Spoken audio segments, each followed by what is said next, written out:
তাসবিহ দিয়ে জিকির করা কি বিদআত?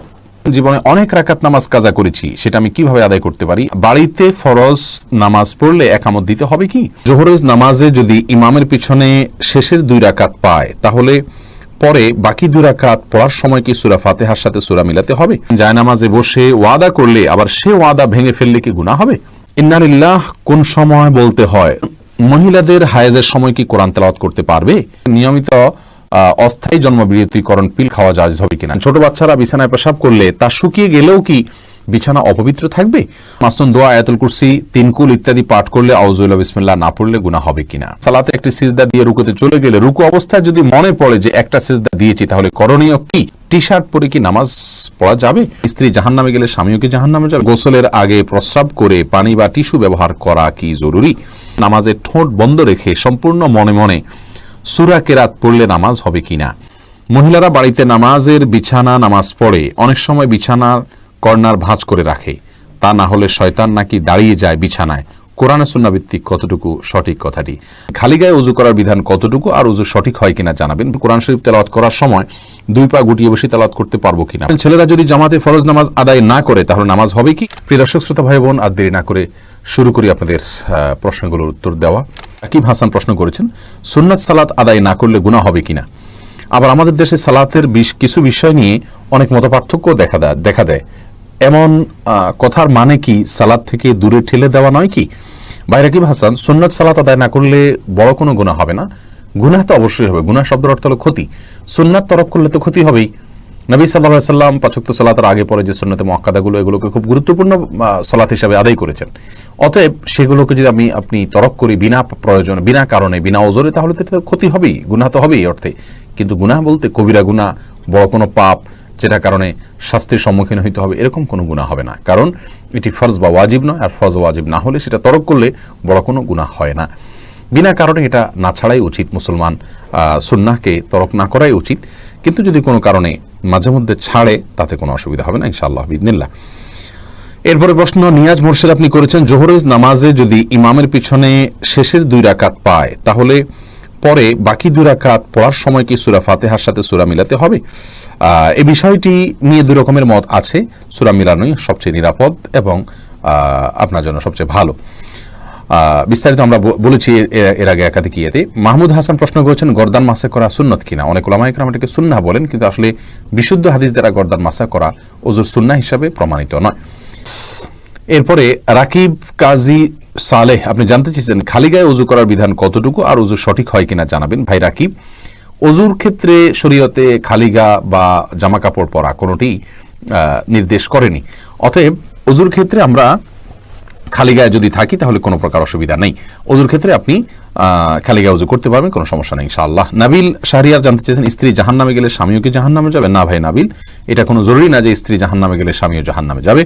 লূত আলাইহিস সালাতু ওয়াস সালামের স্ত্রী জাহান্নামে যাবে, কিন্তু তবে লূত আলাইহিস সালাম তো জাহান্নামে যাবেন না।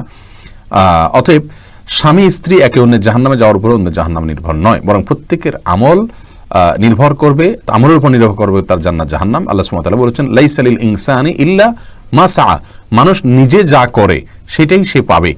অন্য কি করলো না করলো তাতে তার কিছু আসবেও না, যাবেও না। আল্লাহ অন্য আয়াতে বলেছেন, লা তাজিরু ওয়াজরাতুন ভিজরা উখরা, একজনের বোঝা, পাপের বোঝা অন্যজন বহন করবেন। অতএব স্ত্রী অন্যায় করলে তিনি জাহান্নামে যাবেন, স্বামী জাহান্নামে যাবেন না। বিষয়টি এরকম না, যার যারটা আমলের কারণে তিনি পুরস্কার বা তিরস্কারের উপযুক্ত হবেন। এরপরের প্রশ্নে চলে যাচ্ছি। মোহাম্মদ ওমর ফারুক প্রশ্ন করেছেন, ছেলেরা যদি জামাতে ফরজ নামাজ আদায় না করে তাহলে নামাজ হবে কি? নামাজ হয়ে যাবে। একটা হাদিস এক্ষেত্রে আছে, লা সালাতা লিজারিল মসজিদে ইল্লা ফিল মসজিদে, যে ব্যক্তি মসজিদের প্রতিবেশী তার সালাত মসজিদে ছাড়া হবে না। এই হাদিসটির সনদ বিশুদ্ধভাবে প্রমাণিত নয়, হাদিসের সনদের ভিতরে দুর্বলতা রয়েছে।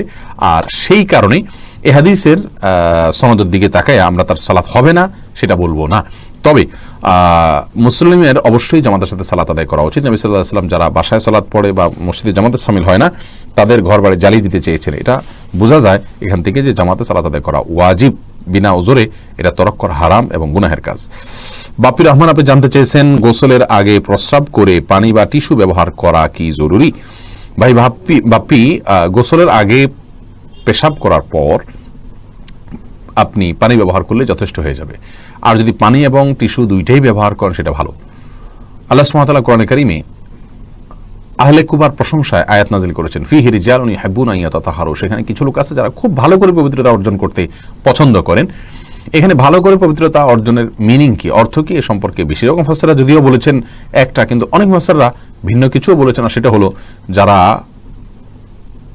তাদের ওয়াশরুম ব্যবহার করার পর পানি এবং কুলুহ দুইটাই ব্যবহার করেন, তাদের সম্পর্কে বলা হয়েছে। যাই হোক, এর বাইরে একটা হাদিস দ্বারা সুস্পষ্টভাবে প্রমাণও হয় যে দুইটাই ব্যবহার করা যাবে, বিশেষ করে পেশাবের ক্ষেত্রেও। অতএব দুইটা যদি ব্যবহার করেন সেটা আরো ভালো, অসুবিধা নেই, সুন্নাহ দ্বারা প্রমাণিত, এটাকে বিদআত বলার কোনো কারণ নেই। খালিদ ইবনে শেতাব, আপনি জানতে চেয়েছেন নামাজে ঠোঁট বন্ধ রেখে সম্পূর্ণ মনে মনে সূরা কেরাত পড়লে নামাজ হবে কিনা। ভাই খালিদ, নামাজে যদি আপনি ঠোঁট বন্ধ রেখে মনে মনে সূরা কেরাত পড়েন তাহলে আপনার সালাত হবে না। কারণ ইসলামী শরিয়াতে যে সমস্ত জায়গায় আমাদেরকে পাঠ করতে নির্দেশ করা হয়েছে, বলতে নির্দেশ করা হয়েছে, সেখানে আমাদেরকে ঠোঁট এবং জিহ্বার উচ্চারণ করে বলতে হবে। ঠোঁটের যদি ব্যবহার না হয়, জিহ্বার যদি ব্যবহার না হয়, তাহলে সেটাকে বলা হয় না, ওইটাকে বলা হয় মনে মনে কল্পনা জল্পনা করা। আপনাকে বলতে বলা হয়েছে, সূরা পড়তে বলা হয়েছে, আর এই পড়াটা হবে মুখ এবং ঠোঁট নড়লে। যদি না পড়েন তাহলে না নড়ে, তাহলে সেক্ষেত্রে পড়াটা হয়নি। বিধায় মনে মনে যদি আপনি কেরাত পড়েন, সূরা পড়েন, তাহলে সেক্ষেত্রে এটা জায়েজ হবে না। এরপরে প্রশ্ন হলো ফারুক তিতাস, আপনি জানতেছেন মাসনুন দোয়া আয়াতুল কুরসি, তিনকুল ইত্যাদি পাঠ করলে আউযুবিল্লাহি বিসমিল্লাহ না পড়লে গুনাহ হবে কিনা। ভাই ফারুক, মাসনুন দোয়ার শুরুতে আউযুবিল্লাহি বিসমিল্লাহ পড়ার দরকার নেই, কারণ দোয়াগুলাই হলো আল্লাহর জিকির। সরাসরি আউযুবিল্লাহি বিসমিল্লাহ বলার উদ্দেশ্য আল্লাহর জিকির করা। তাছাড়া কোরআন হাদিসে কোথাও আমাদেরকে দোয়াগুলোর আগে বিসমিল্লাহ পড়ার কথা বলা হয়নি, আউযুবিল্লাহর কথা বলা হয়নি। আল্লাহ সুবহানাহু ওয়া তাআলা এরকম নির্দেশ করেননি। কোরআনের ব্যাপারে শুধু বলা হয়েছে, আল্লাহ সুবহানাহু ওয়া তাআলা বলেছেন ওয়াইদা ক্রাআতাল কুরআন ফাস্তাইজ বিল্লাহি মিনাশ শাইতানির রাজিম, যখন কোরআন পড়বে তখন আউযুবিল্লাহি মিনাশ শাইতানির রাজিম পড়ে নেবে। আর নবী সাল্লাল্লাহু আলাইহি সাল্লাম প্রত্যেকটা সূরার আগে বিসমিল্লাহ পড়েছেন। সেই হিসাবে আমরা সূরার আগে যখন পড়বো তখন বিসমিল্লাহ পড়বো, আর তেলাওয়াত যখন শুরু করব প্রথমে তখন আউযুবিল্লাহ পড়বো এবং সূরা শুরু হলে বিসমিল্লাহও পড়বো। আর যদি সূরা শুরু না হয়, মাঝখানে হয়, তাহলে শুধু আউযুবিল্লাহ পড়বো, যেহেতু শুধু আউযুবিল্লাহ করার নির্দেশ করা হয়েছে।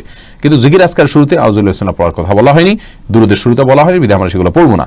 আর সকাল সন্ধ্যার আজকার যেগুলো পড়বো সেগুলো যখন শুরুতে পড়বো আয়াতুল কুরসি অথবা তিনকুল, তখন অবশ্যই আমরা আউযুবিল্লাহি বিসমিল্লাহ নিয়ম অনুযায়ী সেখানেও পড়বো, কারণ এগুলো কোরআনের আয়াত, যদিও জিকির হিসেবে পড়া হচ্ছে। এরপরে প্রশ্ন দেখতে পাচ্ছি শিলু, আপনি জানতে চেয়েছেন মহিলাদের হায়েজের সময় কি কোরআন তেলাওয়াত করতে পারবে। বোন শিলু, এটা নিয়ে উলামায়ে কেরামের মধ্যে মত পার্থক্য রয়েছে। অনেক উলামাগণ বলেছেন কোরআন তেলাওয়াত মাসিক অবস্থায় মা বোনরা করতে পারবেন, কারণ কোরআনে কারীমের এই রাসূল করিম সাল্লাল্লাহু আলাইহি ওয়াসাল্লামের হাদিসের কোথাও স্পষ্ট করে নিষেধাজ্ঞা বর্ণিত হয়নি। মহিলা সাহাবীরা অনেকেই ছিলেন, কিন্তু কোনো জায়গায় নবী সাল্লাল্লাহু আলাইহি ওয়াসাল্লাম নিষেধ করেছেন স্পষ্টভাবে এটা জানা যায়নি। হায়েজ অবস্থায়, মাসিক অবস্থায় তাওয়াফ করতে পারবেন না এবং কোরআন স্পর্শ করতে পারবেন না, সালাত পড়তে পারবেন না, সিয়াম পড়তে পারবেন না। এর বাইরে স্বামী স্ত্রীর সহবাস করতে পারবেন না, আর সবকিছু করতে পারবেন, কারণ নিষেধ নাই। আবার এর বিপরীতে কোনো কোনো আসার দ্বারা নিষেধাজ্ঞার প্রমাণ করে থাকেন অনেক উলামায়ে কেরাম, তারা বলেন যে পড়া যাবে না। এই মতটা বরং জমহুরের মত, অর্থাৎ পড়া যাবে না। তো এজন্য না পড়ে আপনি যদি তেলাওয়াত শুনেন সেটা হবে সবচেয়ে নিরাপদ। আর যদি আপনি হাফেজা হন, হিফজের ছাত্রী হন, অথবা কোরআন মুখস্থ আছে আপনার, সে অংশ ভুলে যাবেন মনে হয়, যদি আপনি নিয়মিত এভাবে আপনার পিরিয়ডের সময়টা বাদ দেন, তাহলে সেক্ষেত্রে আপনার জন্য বিশেষ ওজরের কারণে জায়েজ হতে পারে ইনশাআল্লাহ বিদিনা। কিন্তু নিরাপদ হলো না তেলাওয়াত করে এই টাইমটাতে শোনা। যদিও দলিলের দিক থেকে বেশি শক্তিশালী মনে হয় প্রথম মতটাকে, কিন্তু নিরাপদ হলো দ্বিতীয় মতটা, বিধায় না তেলাওয়াত করে শোনাটাই উচিত এবং বেশি উত্তম। আল্লাহু আ'লাম বিসওয়াব। জান্নাত জাহান, আপনি প্রশ্ন করেছেন কোরআন শরীফ তেলাওয়াত করার সময় দুই পা গুটিয়ে বসে তেলাওয়াত করতে পারবো কিনা। পারবেন, কোনো অসুবিধা নেই। কোরআন শরীফ তেলাওয়াত করার সময় আপনাকে দোজানো হয়ে মাটি সালাতের সময় যেভাবে বসেন সেভাবে বসতে হবে এমন কোনো শর্ত নাই। আপনি ইচ্ছা করলে আসন দিয়ে বসতে পারেন বা অন্য কোনো ভাবেও বসতে পারেন, অসুবিধা নাই। কোরআনের প্রতি অসম্মান প্রদর্শন না হয় এরকম কিছু হলেই চলবে ইচ্ছাকৃতভাবে, কিন্তু আপনি আরাম করে বসাতে কোনো সমস্যা নাই, কোরআন হাদিসে কোথাও নিষেধ করা হয়নি। এরপরে প্রশ্ন করেছেন শাহিন বিএম, আপনি প্রশ্ন করেছেন টি শার্ট পরে কি নামাজ পড়া যাবে। ভাই শাহিন, টি শার্ট পরে আপনি সালাত আদায় করতে পারেন। তো মনে রাখবেন সালাত আদায়ের ক্ষেত্রে মৌলিক নির্দেশনা আল্লাহ সুবহানাহু ওয়া তাআলা বলেছেন ইয়া আইয়ুহাল্লাযীনা আমানু খুযু যিনাতাকুম ইনদা কুল্লি মাসজিদ। হে ঈমানদাররা, প্রত্যেক সালাতের সময় তোমরা সুন্দর ভাবে সালাত আদায় করবে, সুন্দর পোশাক পরবে বা সুন্দর পোশাক পরবে। তো এই জন্য এমন কোনো পোশাক পরা উচিত নয় সালাতের সময় যে পোশাক পরে আপনি সম্ভ্রান্ত কোনো জায়গায় যাবেন না, মান্যগণ্য কোনো ব্যক্তির কাছে যাবেন না, সেরকম কোনো পোশাক পরা উচিত নয়। অতএব আপনি চেষ্টা করবেন যে পোশাক পরলে আপনাকে খারাপ দেখা না যায়, দৃষ্টিকটু দেখা না যায়, ভিন্ন ব্যতিক্রম মনে না হয়, এবং আপনি এটা পরে ভালো কোনো জায়গায় যেতে ইতস্তবোধ করেন না, সেরকম পোশাক পরে সালাত আদায় করবেন। এমডি টুটুল হক, আপনি জানতে চেয়েছেন ইন্না লিল্লাহ কোন সময় বলতে হয়, দয়া করে আলোচনা করলে ভালো হয়। ভাই টুটুল, ইন্না লিল্লাহ পড়ার ক্ষেত্রে ইসলামী শরিয়ার দৃষ্টিকোণ হলো আল্লাহ সুবহানাহু ওয়া তাআলা কোরআনে কারিমে বলেছেন ওয়াল্লাযীনা ইযা আসাবাতুহুম মুসিবা ক্বালু ইন্না লিল্লাহি ওয়া ইন্না ইলাইহি রাজিউন, অর্থাৎ নেককার ভালো মানুষদের একটা বড় আলামতের জায়গা হলো যে তারা কোনো মুসিবতে পড়লে বলে ইন্না লিল্লাহি ওয়া ইন্না রাজিউন। অতএব এই আয়াত থেকে বোঝা গেল যে ইন্না লিল্লাহি ওয়া ইন্না ইলাইহি রাজিউন এটা আমাদের বিপদে আমরা পড়ব, যখন মুসিবত হবে, কোনো সমস্যা দেখা দিবে আল্লাহ না করুন, ওই সময়টাতে আমরা ইন্না লিল্লাহি ওয়া ইন্না ইলাইহি রাজিউন পড়ব। ইন্না লিল্লাহি ওয়া ইন্না ইলাইহি রাজিউন আমাদের দেশে সাধারণত মানুষ মারা গেলে আমরা পড়ি। কেউ কোনো বিপদে ইন্না লিল্লাহি পড়লে বলে কি কেউ কি মারা গেছে? তার মানে মানুষ মনে করে যে ইন্না লিল্লাহি শুধু মারা গেলেই পড়তে হয়। এটা ভুল ধারণা। আমরা ইন্না লিল্লাহি ওয়া ইন্না ইলাইহি রাজিউন পড়ব যেই কোনো বিপদ দেখা দিলেই আমরা ইন্না লিল্লাহি পড়তে পারি। এটাই কোরআনের নির্দেশনা যে কোনো মুসিবতে। শাহনাজ হাফেজ, আপনি জানতে চাইছেন ছোট বাচ্চারা বিছানায় পেশাব করলে তা শুকিয়ে গেলেও কি বিছানা অপবিত্র থাকবে? ছোট বাচ্চারা যদি বিছানায় পেশাব করে, এক্ষেত্রে মনে রাখতে হবে ছেলে বাচ্চা যদি হয় তাদের পেশাবের ক্ষেত্রে কিছুটা ছাড় রয়েছে। ছেলে বাচ্চা যদি হয় আর সে যদি মায়ের দুধের উপরে সম্পূর্ণ নির্ভরশীল থাকে এবং তার মধ্যে যদি অন্য কোনো কিছু যদি সে না খায়, বাহিরের কোনো কিছু খাদ্য হিসাবে সে গ্রহণ না করে, তাহলে সেক্ষেত্রে এই বাচ্চার পেশাবের উপরে শুধুমাত্র পানি ছেটা দিয়ে দিলে সেটা পাক হয়ে যাবে। আর যদি মেয়ে বাচ্চা হয় তাহলে সেক্ষেত্রে পরিপূর্ণভাবে ধুইতে হবে। এটা হাদিস দ্বারা এই ব্যবধান এবং পার্থক্যটা সুস্পষ্টভাবে প্রমাণিত। এখানে কেউ যদি বলেন যে মেয়েদের পেশাবের ক্ষেত্রে এই তারতম্য কেন করা হয়েছে, মেয়েদের প্রতি বৈষম্য কিনা, আমরা বলবো না। মেয়েদের পেশাব হয়তো তার ভিতরে কোনো এমন কোনো দিক রয়েছে পেশাবের যেটা হয়তো আমরা এখনো জানি না, অথবা বিজ্ঞানী হয়তো জানতে পারেন, যার কারণে এটা ধোয়াটা জরুরি করা হয়েছে। সেটাতে দুর্গন্ধের বিষয় থাকুক অথবা অন্য কোনো ক্ষতিকর কোনো কিছু থাকুক যেটা আমাদের কাছে অজানা, কিন্তু ইসলামী শরিয়াত নির্দেশ করেছে, নিশ্চয়ই এর ভিতরে কোনো না কোনো কল্যাণ আছে। আমরা দেখি ইসলামী শরিয়ার নির্দেশকে পালন এবং মান্য করার ভেতরেই কল্যাণ নিহিত আছে। এরপরে প্রশ্ন করেছেন বোন আসমা রহমান আসমা, আপনি জানতে চেয়েছেন জায়নামাজে বসে ওয়াদা করলে আবার সে ওয়াদা ভেঙে ফেললে কি গুনাহ হবে? বোন আসমা রহমান, জায়নামাজে বসে ওয়াদা করা আর স্বাভাবিকভাবে ওয়াদা করা দুইটার ভিতরে তেমন কোনো পার্থক্য নেই। আপনি জায়নামাজের বাইরে বসেও যদি ওয়াদা করেন সেটা আপনাকে রক্ষা করতে হবে, খেলাফ করলে গুনাহ হবে। আল্লাহ সুবহানাহু ওয়া তাআলা সফল মুমিনদের যে সমস্ত গুণের কথা আলোচনা করেছেন কোরআনে কারিমের ভিতরে, তার ভিতরে একটা এটাও যে তারা যা বলে সেটা রক্ষা করে। অতএব আপনি যেটা বলবেন সেটা রক্ষা করতে হবে। আল্লাহ বলছেন ইয়া আইয়ুহাল্লাযীনা আমানু লিমা তাকুলুনা মা লা তাফআলুন, যেটা তোমরা করবে না সেটা কেন বলো? ওয়াদা করবেন, যেটা করবেন সেরকম ওয়াদা করবেন। কোনো অ্যাক্সিডেন্টলি আপনি সেটা করতে পারলেন না, ভিন্ন কথা, কিন্তু জায়নামাজে বসে ওয়াদা করলে যা, জায়নামাজ ছাড়া অন্য জায়গায় ওয়াদা করলেও তা ভিন্ন কোনো বিষয় নয়। সব অবস্থা ওয়াদা রক্ষা করা জরুরি। বাড়িতে ফরজ নামাজ পড়লে একামত দিতে হবে কি? হ্যাঁ ভাই, যদি আপনি একাকী ফরজ সালাত আদায় করেন, অন্য কেউ জামাতে শরীক হতে পারবে সে সম্ভাবনা থেকে আপনাকে জোরে জোরে একামত দিয়ে তারপরে সালাত আদায় করা উচিত। কোনো একটি বর্ণনা দ্বারা বোঝা যায়, হাদিসে কুদসিতে আসছে, একজন ব্যক্তি কোনো এক জায়গায় রাখাল, তিনি একাকী দাঁড়িয়ে আজান দিচ্ছেন এবং একামত দিয়ে সালাত আদায় করছেন। তার আশা যদি কেউ শরীক হয় তার সাথে, যদিও কেউ সেখানে দেখছেন না আপাতত তাকে, তারপরও তিনি করেছেন, এ ব্যক্তির জন্য বিশেষ ফজিলতের কথা রয়েছে হাদিসে কুদসিতে। যার কারণে আমরা বলি বাসায়ও যদি আপনি একাকী সালাত আদায় করেন, কোনো কারণে জামাত চলে গেলে মসজিদে আপনি একামত দিয়ে নেবেন এবং এমনভাবে পড়বেন যাতে কেউ আপনার সাথে সম্ভব হলে শামিল হতে পারে।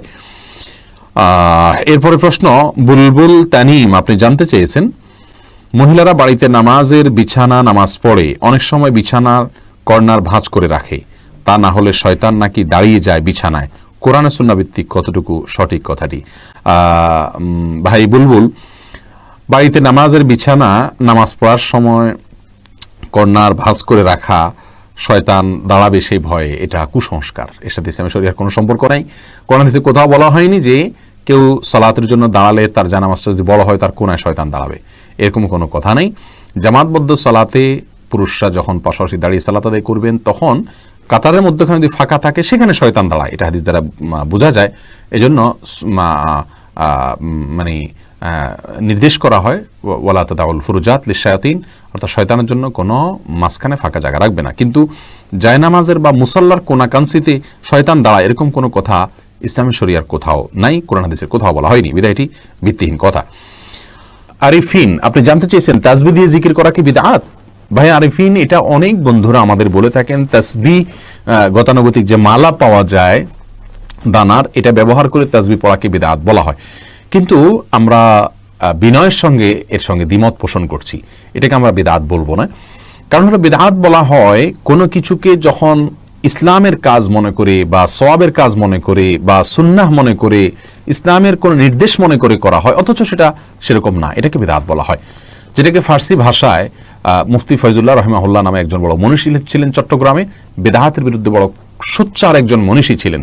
তিনি তার একটি কিতাবে, ফার্সিতে লেখা রচিত অনেক আগের একটা কিতাবে তিনি লিখেছেন, একটা ছন্দের মাধ্যমে বেদাতের পরিচয় দিন চমৎকারভাবে। তিনি বলেছেন গায়রে দীরা দি সুমুরদান বেদাতাস্ত, অর্থাৎ যেটা দিন না সেটাকে দিন মনে করা, এটা বেদাত।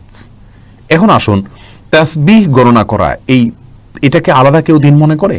আমাদের দেশে যারা তাসবিহ ব্যবহার করেন, তাসবিহ দানাতে মানে মালাতে তাসবিহ আপনার পড়ে থাকেন গুনে গুনে, এই মালা গুনলে সওয়াব হবে বেশি, এরকম কেউ মনে করে?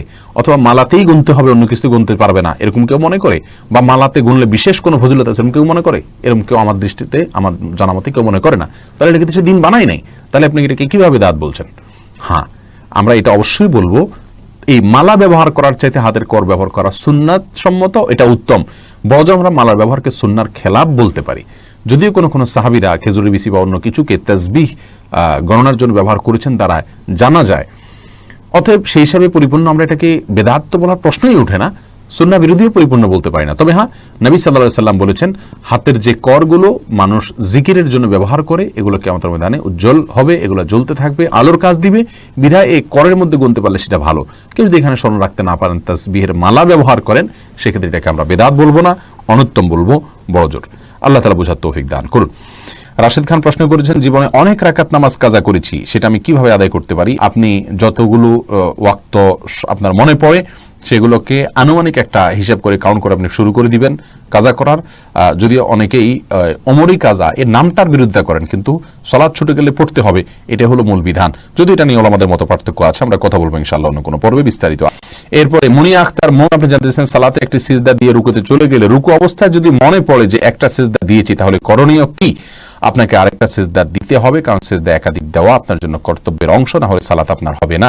পরস্পর আরেকটা সিজদা দিতে হবে এবং সেই সিজদা সুবহান আপনাকে করতে হবে। নাইমা হাসনাত, আপনি জানতে চেয়েছেন নিয়মিত অস্থায়ী জন্মবিরতিকরণ পিল খাওয়া জায়েজ হবে কিনা? যাবে, যদি আপনি অর্থের ভয়ে না করেন, অন্য কোনো কারণে করেন, তাহলে করা যাবে। কি খাওয়াবে এই চিন্তা না করে অন্য কোনো কারণে করলে, স্বাস্থ্যগত বা পরিবেশগত কারণে যদি করেন, অস্থায়ী জন্মবিরতিকরণ এটা করতে পারেন, অসুবিধা নেই।